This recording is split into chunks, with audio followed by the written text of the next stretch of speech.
Hello বন্ধুরা, দেখতে পাচ্ছ এই কিন্তু ডাব খাওয়ার জন্য কাঁদছে। আমরা ডাব গাছের মধ্যে ডাব পারবো, তো ভিডিওটা দেখো, অবশ্যই ভালো লাগবে। ঠিক আছে, এই হচ্ছে ডাব গাছ। কিন্তু গাছে উঠে গেছে বাদরের মতো করে।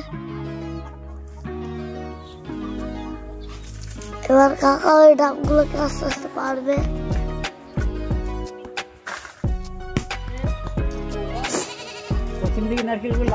আর একটা পড়ে গেল।